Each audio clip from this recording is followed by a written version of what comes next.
주신 하나님께 감사드립니다. 오늘은 기도하면 하늘이 움직인다. 기도의 사람 다니엘을 통해서 기도할 때 하늘에서 어떤 일이 일어나는지를 좀 살펴보자 합니다. 다니엘 10장 12절입니다. 다니엘 10장 12절.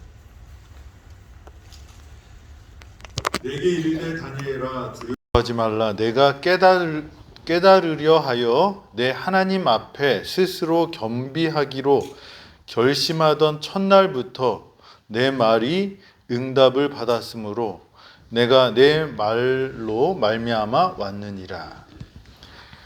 다니엘 9장부터는 가브리엘이라는 천사가 나타나서 다니엘의 봤던 이상과 또 그 상황들을 보여줍니다. 다니엘 9장에 들어와서 예언이 이루어져야 하는 그 상황이 왔는데 그 예레미야가 예언했던 그 70년이 다 찼는데 이스라엘 백성을 보니까 이게 변화가 없는 것 같았어요. 그래서 다니엘은 더 열심히 자신의 죄와 자기 민족의 죄를 고하면서 하나님께 자비를 구합니다. 그랬을 때 하늘에서 어떤 일이 일어나냐면 다니엘 9장 23절에 이렇게 말씀하십니다. 곧 내가 기도를 시작할 즈음에 명령이 내렸으므로 이제 내게 알리러 왔느니라. 너는 크게 은총을 입은 자라. 그런즉 너는 이 일을 생각하고 그 환상을 깨달을지니라. 다니엘 10장 12절에도 다니엘이 하나님 앞에 스스로 겸비하기로 결심하던 첫날에 어떻게 해요? 내 말이 응답받았다고 이렇게 말씀하십니다. 다니엘 9장 23절에도 내가 기도를 시작할 즈음에 벌써 어떻게 해요? 명령이 내렸다고 이렇게 말씀하십니다. 우리는 기도를 누구에게 하나요? 하나님께 하죠. 하나님께. 우리의 신앙의 대상은 누구예요? 누구를 찬양하고 경배합니까? 하나님입니다. 그러면 신앙을 어떻게 하라고 이렇게 말씀하시죠? 그 말씀은 뭘까요? 성경에 있습니다. 그래서 신앙의 내용은 하나님의 말씀이고 그것은 성경입니다. 그래서 우리가 하나님을 경배하고 하나님을 믿는 것은 그 말씀인 성경대로 살아가는 것입니다. 순종하면 되는 것입니다. 믿음이 있다는 것은 또 신앙을 한다는 것은 하나님을 믿고 말씀대로 순종하는 삶을 믿음이 있다, 신앙을 하는 하나님의 사람들이라고 말하는 것입니다. 그래서 우리는 기도를 누구에게 해요? 하나님께 해요. 그러면 하나님은 우리의 기도를 언제 들어주신대요? 여기 지금 방금 읽은 성경절들을 보면 기도의 응답이 기도하기 전이든지 기도할 때든지 그렇습니다. 다니엘 9장 21절에는 또 이렇게 말씀하십니다. 곧 내가 기도할 때 이전의 환상 중에 본 그 사람 가브리엘이 빨리 날아서 저녁 제사를 드릴 즈음에 내게 이르더니. 다니엘 6장 22절에는 또 이렇게 말씀하십니다. 나의 하나님이 이미 그의 천사를 보내어 사자들의 입을 봉하셨으므로 사자들이 나를 상해하지 못하게 하였사오니 이는 나의 무죄함이 그 앞에 명백함이 오며 또 왕이여 나는 왕에게도 해를 끼치지 아니하였나이다 하니라. 벌써 사자굴에 들어가기 전에 이미 그의 천사를 하나님께서는 어떻게 해요? 보내셨다고 이렇게 말씀하십니다. 저와 여러분들이 기도하는 사람은 걱정할 필요가 없는 것이 우리가 기도하는 하나님은 전지전능하시면서 우리의 기도를 듣고 계시다고 이렇게 말씀하십니다. 그래서 여기 기도하기로 결심한 그 첫날부터 응답을 해주시고 내가 기도하기 전에도 벌써 우리의 기도를 들어주시는 분이 바로 우리 하나님이시라는 것입니다. 우리가 기도할 때 하나님은 바로 뭘 내리셔요? 명령을 내리시는 그런 분이시라는 것입니다. 다니엘 6장 22절에 보면 나의 무죄함이 그의 앞에 명백함이오며 이렇게 말씀하십니다. 우리가 살아가면서 사실과 진실이 다른 것을 볼 줄 아는 사람들이 되어야 돼요. 제가 그림을 하나 보여드리면 좋은데 어떤 사람이 쫓아가면서 사람을 죽이려고 하는 그 모습이 이렇게 그려져 있는데 사실 그 그림만 보면 쫓아가는 사람이 그 죽이려고 하고 또 도망가는 사람이 그 살려고 도망가는 것처럼 보이는데 진실은 뭐냐면 그 화면 밖에 있는 모습까지 보면 그 반대라는 거예요. 그래서 뉴스에 사진 작가들이 이렇게 하는데 어떤 사람이 수통에 있는 물을 적군 포로한테 이렇게 먹이는 거예요. 그 사진만 딱 보면 적군이지만 어떻게 해요?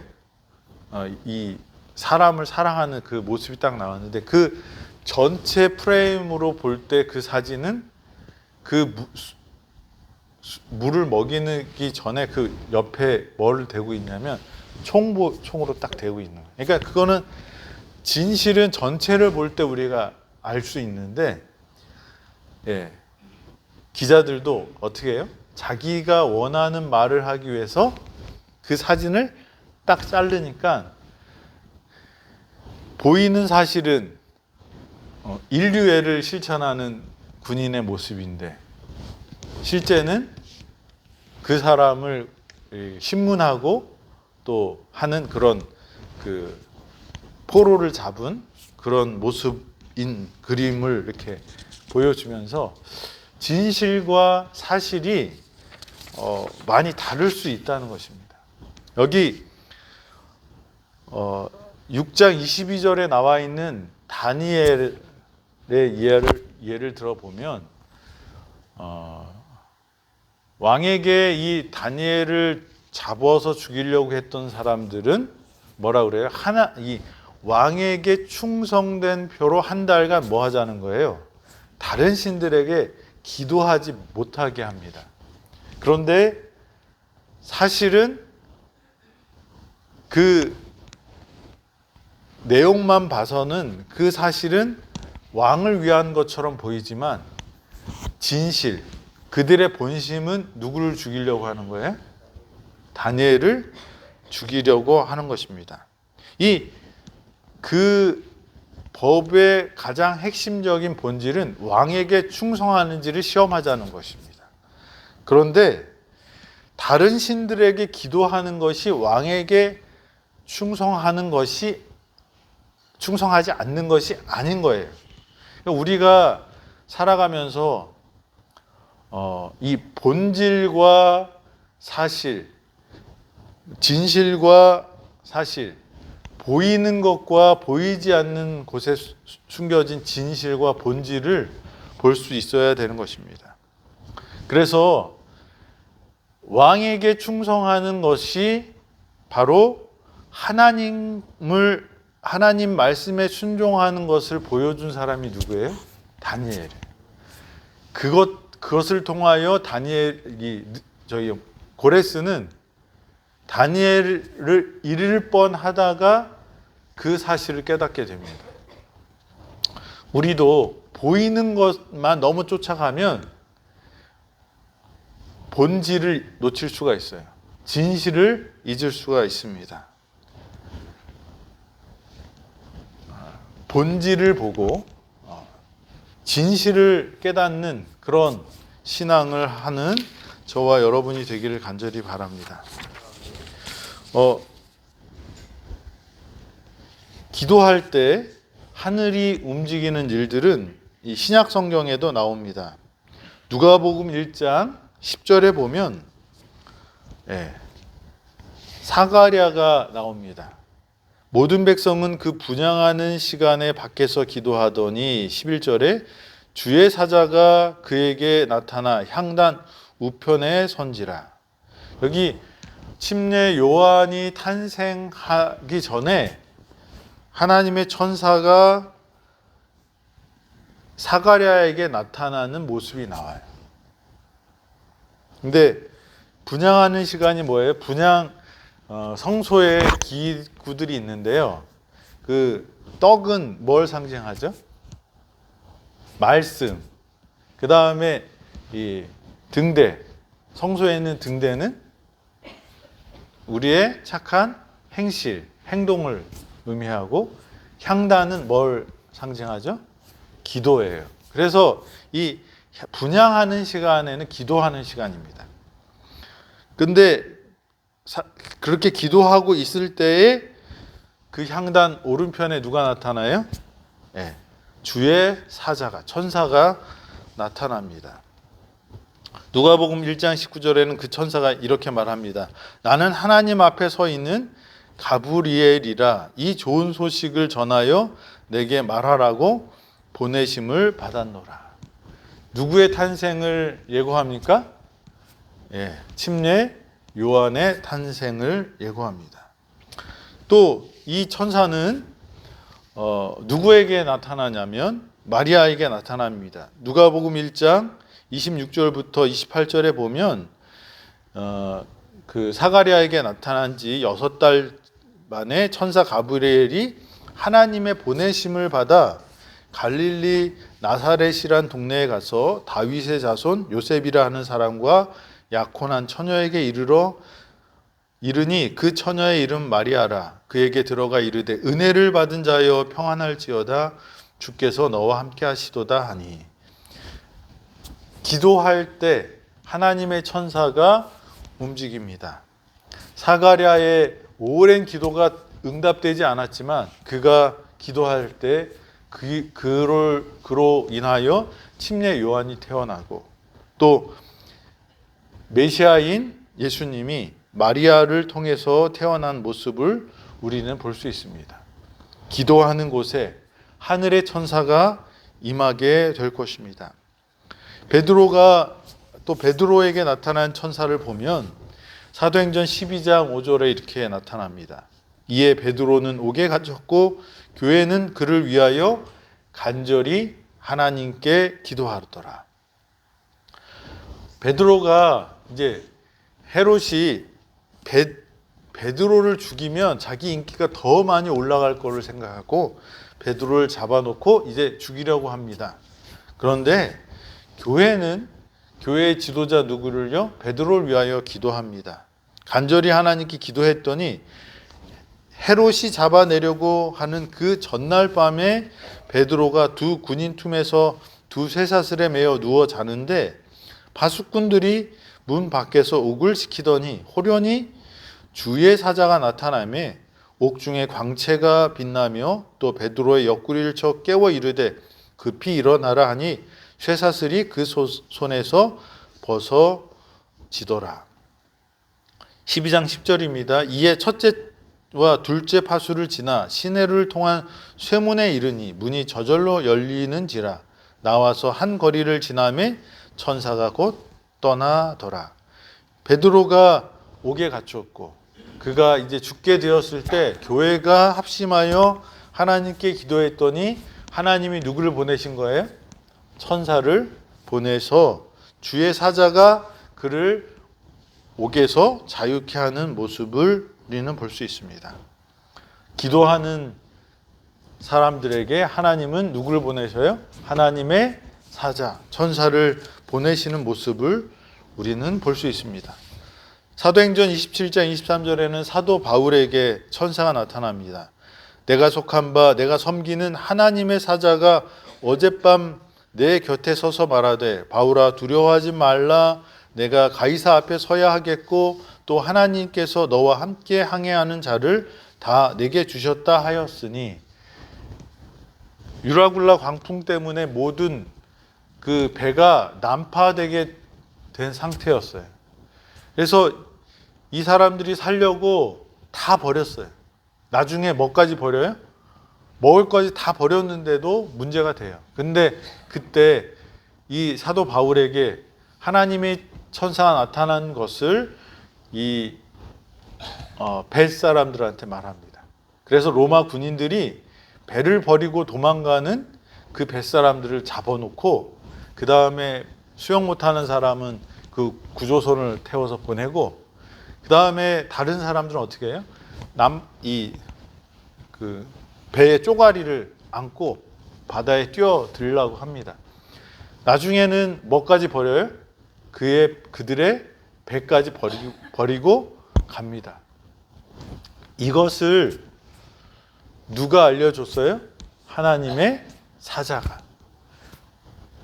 이 사도 바울이 구원받을 것을 하나님의 사자가 나타나서 이렇게 말하는 것을 우리는 볼 수 있습니다. 하나님의 사자는 지금도 활동할까요? 아멘. 우리가 기도할 때 하나님은 우리에게 누구를 보내신다고요? 천사, 하나님의 사자들을 보내신다고 말씀하십니다. 마태복음 18장 10절에 보면 삼가 이 작은 중 하나도 업신여기지 말라. 너희에게 말하노니 그들의 천사들이 하늘에서 하늘에 계신 내 아버지의 얼굴을 항상 배움느니라. 그러니까 아이들한테 함부로 하지 말라고 하시는데 왜 그래요? 이유 중에 하나가 뭐예요? 그 아이를 돌보는 천사가 누구한테 다 잃는다고 그러는 거예요? 하나님께. 그러니까 우리가 다른 사람을 대할 때 조심해야 돼요. 그 사람의 담당에 하나님의 사자가 있다는 것입니다.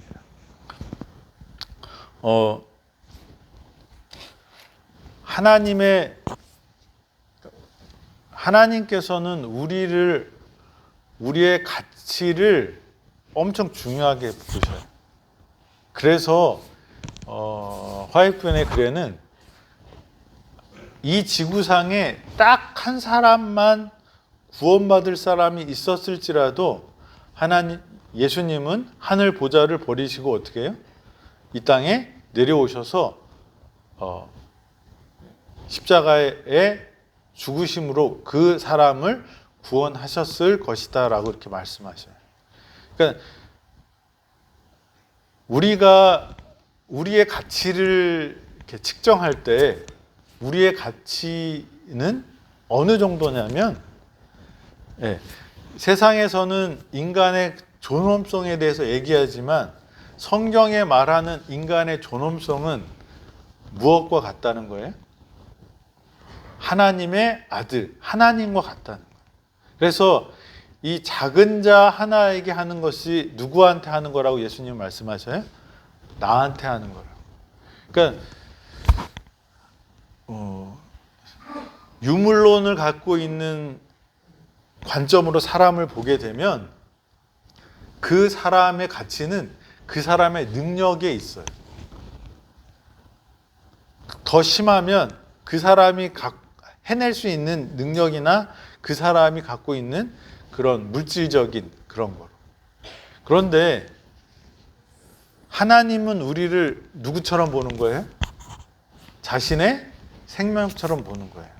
그리고 우리에게도 어떻게 보라는 거예요? 옆에 있는 분이 누구랑 같은 거예요? 예수님처럼 보라는 거예요. 그게 성경의 사람을 보는 관점이에요. 그러니까 함부로 할 사람이 없다는 거예요. 그리고 그 작은 영혼들이지만 그 영혼을 누가 다 지켜보고 있다는 거예요?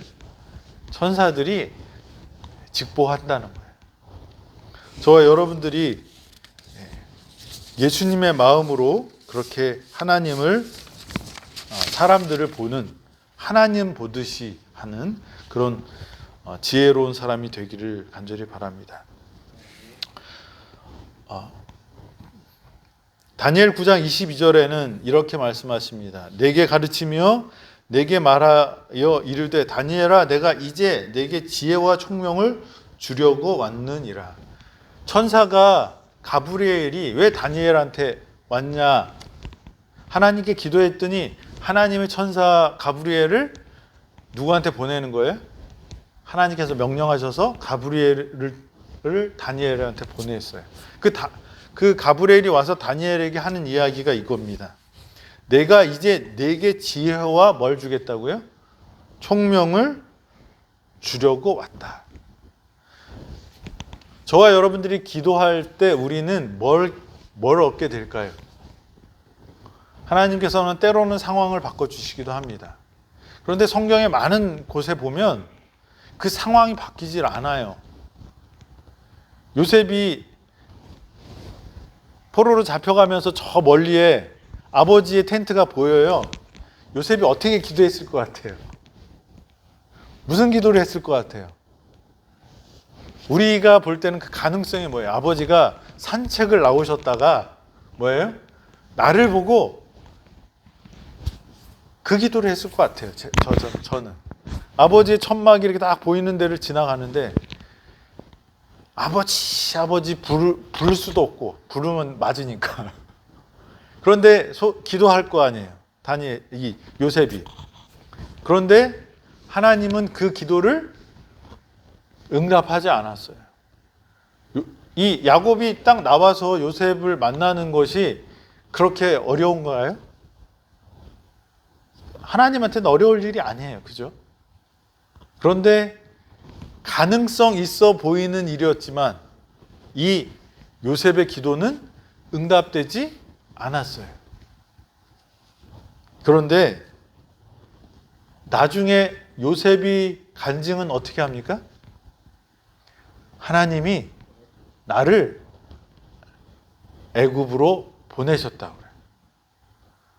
왜 기도의 응답을 못 받았는데 그런 이야기를 할 수 있었을까요? 뭘 갖게 되는 거예요? 요셉은 기도하는 사람이었어요.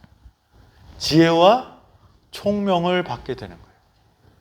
우리가 하나님을 느끼는 것이 지혜예요. 하나님의 섭리를 깨닫는 게 지혜예요. 그렇기 때문에 기도는 우리가 하나님의 보좌로 올라가게 하는 거라고 그랬어요. 그 말은 뭐냐면 우리는 사실 내가 본 것만 믿어요. 사람이 그래요. 그런데 기도하는 사람은 우리의 시야가 어떻게 넓어지는 거예요. 아까 말씀드린 대로 막 선하게 이 적군에게 물을 탁 마시는, 그런데 사실은 뭐예요? 총으로 보이는 사실은 선행인데 보이지 않는 진실은 뭐예요? 그 뒤에 숨겨진 진실은 총을 들여대고 포로를 심문하는 장면입니다. 마찬가지로 우리가 하나님께 기도하는 사람들은 지혜와 총명을 주셔서 우리가 뭘 볼 수 있게 돼요? 본질과 진실을 깨닫게 하신다는 것입니다. 다니엘 2장 20절에 보면 이렇게 말합니다. 영원부터 영원까지 하나님의 이름을 찬송할 것은 지혜와 능력이 그에게 있음이로다. 그 때와 계절을 바꾸시며 왕들을 패하시고 왕들을 세우시며 지혜자에게 지혜를 주시고 총명한 자에게 지식을 주시는도다. 기도하는 사람에게 하나님은 하나님의 마음과 하나님의 시야를, 하나님의 섭리를 알려주십니다. 저와 여러분들이 그런 지혜를 얻는 기도하는 사람이 되기를 간절히 바랍니다.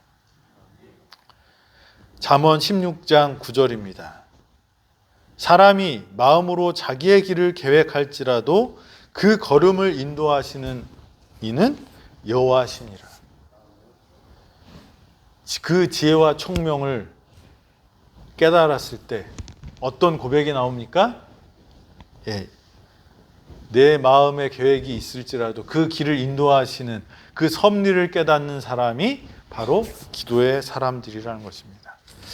저와 여러분들이 다니엘처럼 기도하는 사람이 되어서 하나님께서 천사를 보내셔서 우리가 하늘의 일들을, 하나님의 계획을 깨닫는 지혜와 총명이 충만한 사람들 되기를 바라면서 말씀드리겠습니다. 하나님 아버지, 오늘 이 아침 저희에게 생명을 주심을 감사합니다. 아버지, 이 생명이 하나님 앞에 드려지고 다른 사람들과 또 우리 주변에 있는 이웃에게 은혜가 되고 축복이 되도록 인도하여 주시옵소서.